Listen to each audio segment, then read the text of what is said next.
it was very petrol driven, and petrol prices have come up and they've come down substantially. So, I mean, the good thing is with petrol, food and mortgage rates coming down, the pressure on the CPI over the summer is not going to be nearly as much as it has been in the past. In fact, life's going to be quite a lot more affordable just as a result of those changes for the average Kiwi. Bill English, National. Well, there's some costs you can't control. It's the ones that we import, and then there's others that we can. And the Reserve Bank has measures what's called non-tradable inflation, which is the inflation generated in New Zealand. And that's been running at about 4% for 6 or 7 years. And that's the kind of inflation people see when they get their rates bill going up 8 or 9% every year. And we believe that that is partly caused by an overlay of too much regulation, people being businesses and local bodies having to comply with all sorts of stuff. It's driving the costs up. Now, in good times, maybe you can afford that. In a recession, you can't. So there's quite a bit of low-key but vital work for a new government to do to stop those costs from continuously rising. There's another risk too that people face for their cost of living. The New Zealand dollar is dropping pretty fast.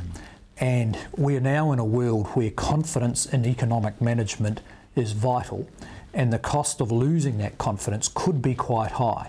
Now, New Zealand generally is regarded as a well-managed economy, but with the rest of the world, worried about a place it can't find on a map, it might not keep lending us money. The New Zealand dollar, if it keeps dropping, is going to force up the cost of living again. So it's going to be vital we have some clear direction, clear political leadership, stable government to maintain the confidence of the people who lend us those billions every year that keep our economy going.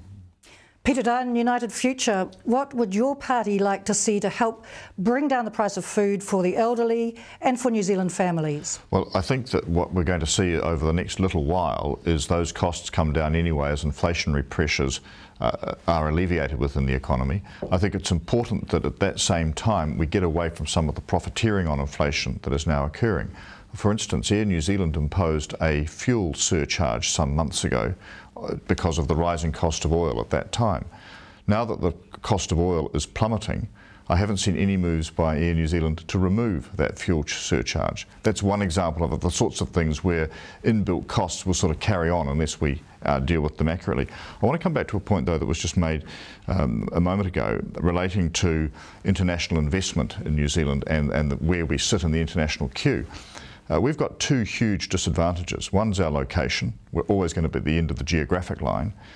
But the other is a lot of the finance that we stream access to has been taken up for some years anyway in the reconstruction of Louisiana and New Orleans after Hurricane Katrina. So with an international credit crisis coming on top of the fact that our market was already becoming more stretched, we're going to face even more challenges. And I think that's why it's important that New Zealand will need to look much more closely to our relationship with Australia and to strengthening our economic ties, bringing the single market into fruition, not just because of the advantages to consumers on both sides of the Tasman, but because our collective interests are going to actually require that more strongly than they have done in the past. We do look towards Australia, but what do you see, Bill English, as New Zealand's greatest competitive advantage? I think, well, oddly enough, it's the greatest competitive advantages are the things that people said were the biggest disadvantage for the last 15 years, and that is our ability to produce food and protein. We have water, which other people don't have and is becoming increasingly precious. And alongside that, we have, I think, a real resilience in New Zealanders now. They'll do what they have to do. And in that sense, the election is about trust. We trust them. We trust New Zealanders to be able to make better decisions with their own money, to be able to make better decisions about their own kids and their own lives, rather than, because that's backing their resilience and their work ethic, which New Zealanders have. So that those are our advantages, but a government's got to get in behind those advantages rather than wander around the countryside saying, well, trust us, we know what we're doing, times are tough, just leave it to us. Well, that's not going to work for New Zealand. That's not our comparative advantage. Kiwis are not sit around, wait for someone else to do it sort of people. Trevor Mallard, how would the Labour Party view New Zealand's competitive advantage? John Key said recently that tourism, along with food, were major strengths for this country. Would Labour agree with that? Well, tourism is very important. It's a major export earner, and it's something that we want to push. But you've got to be very careful about a simplistic approach to tourism. It's very easy to increase numbers. We can do it out of China, low cost, make very little for New Zealanders and destroy the very thing that the high-end tourists want. I mean, we are clean and green, we are innovative. They're our advantages. What we don't want to do is to, for example, double the number of tourists, but scare off those who are high-value tourists. And I think that's important. The other thing that I think we want to do is we want to own more of our own tourism.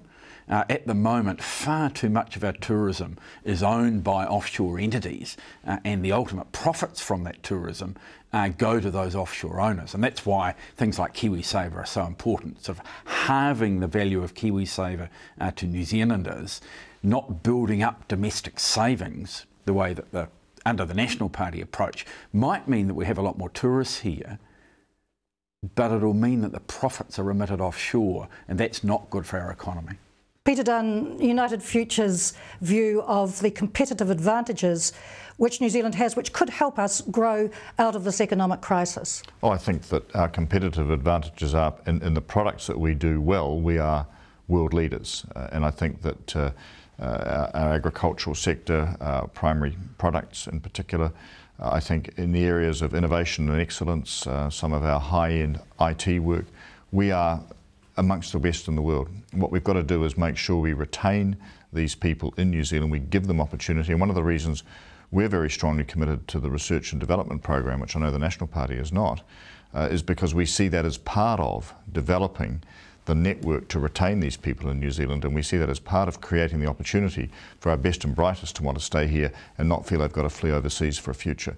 And I think that as we work our way through the outflowing of this crisis, what we're going to need to do is look at all of our policies regarding research and development, innovation, general development, and work out what is the best package moving forward. I don't think we have the luxury of saying it's an either or. It's got to be how do we do it efficiently, and what's the goal we're seeking to make sure we retain jobs, creativity and ability in this country. And how quickly we do it, of course.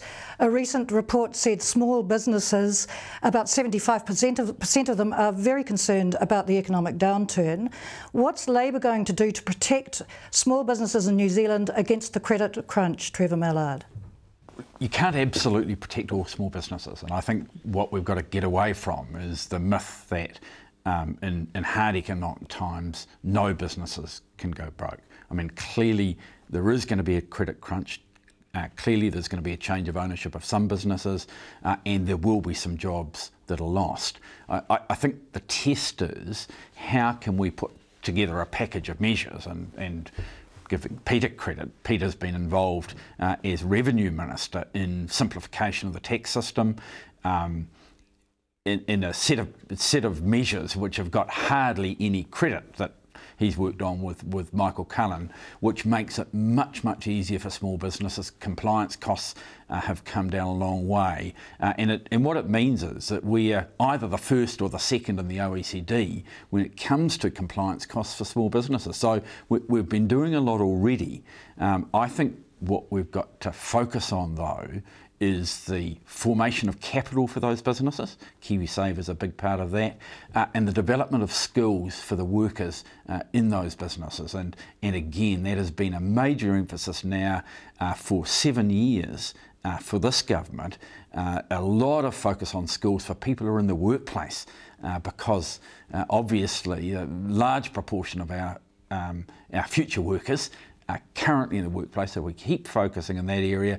The other thing where I think we're pretty light is in management strength. A very good ANZ Bank report recently, which has highlighted the lack of management strength in New Zealand compared to Australia, compared to the UK, compared to the United States. And I think we've got to focus on that going forward, because we've got to have well-led businesses as well as well-skilled workers and good capital formation.